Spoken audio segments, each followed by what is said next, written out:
perkataan, menjadi tua adalah suatu kepastian, tetapi menjadi dewasa adalah suatu pilihan.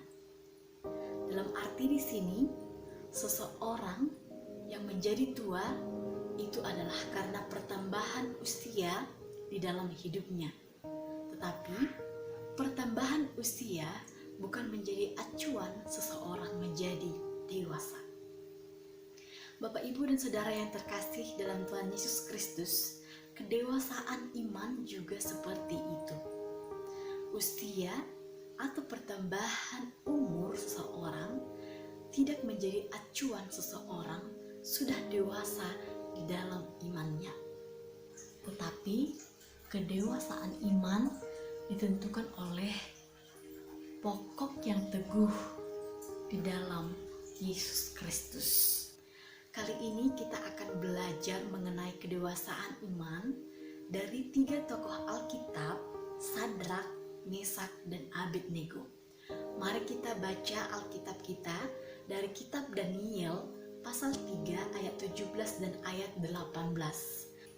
Saya akan bacakan untuk kita semuanya. Ayat 17. Jika Allah kami yang kami puja sanggup melepaskan kami, maka ia akan melepaskan kami dari perapian yang menyala-nyala itu dan dari dalam tanganmu ya Raja. Tetapi seandainya tidak, hendaklah Tuanku mengetahui ya Raja, bahwa kami tidak akan memuja dewa Tuanku dan tidak akan menyembah patung emas yang Tuanku dirikan itu. Bapak, Ibu, dan Saudara yang terkasih dalam Tuhan Yesus Kristus, kemarahan dan ancaman dari Raja Nebukadnezar tidak menggoyahkan iman kepercayaan dari Sadrak, Mesak, dan Abednego. Mereka memiliki iman yang mengandalkan dan menaati Allah tanpa menghiraukan akibat-akibatnya. Akibat-akibat yang dimaksud di sini adalah dimasukkan ke dalam perapian yang menyala-nyala. Ketaatan dan kepercayaan mereka kepada Allah adalah bukti sejatinya iman mereka kepada Allah. Mereka tidak mau menyembah dewa Raja Nebukadnezar meskipun ancaman yang mereka hadapi, meskipun nyawa mereka terancam pada waktu itu. Tetapi mereka hanya mengandalkan Allah di dalam hidup mereka, di dalam situasi sulitnya. Mereka malah memberikan kesaksian dengan berani dan sangat terus terang tentang kesetiaan iman mereka kepada satu-satunya Allah yang benar. Mereka memiliki iman dan pengharapan yang kokoh hanya kepada Dia, Allah mereka. Itulah iman kepercayaan mereka kepada Allah yang diandalkan mereka di hadapan Raja Nebukadnezar.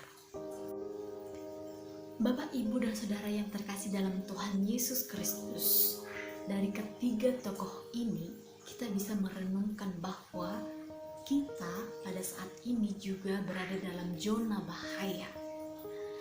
Sering sekali situasi mengancam kita supaya kita memuja ilah-ilah. Tetapi ingatlah bahwa yang dapat mengalahkan maut hanyalah Tuhan kita, Yesus Kristus. Sehingga kita tidak butuh ilah-ilah lain yang mendampingi kita di dalam kehidupan kita. Bapak, Ibu, dan Saudara yang terkasih dalam Tuhan Yesus Kristus, mari menjadi orang yang dewasa dalam iman kita. Tetap andalkan Tuhan kita di dalam hidup kita dan tetap memegang teguh iman kepercayaan kita terhadap Dia. Shalom, Tuhan Yesus memberkati.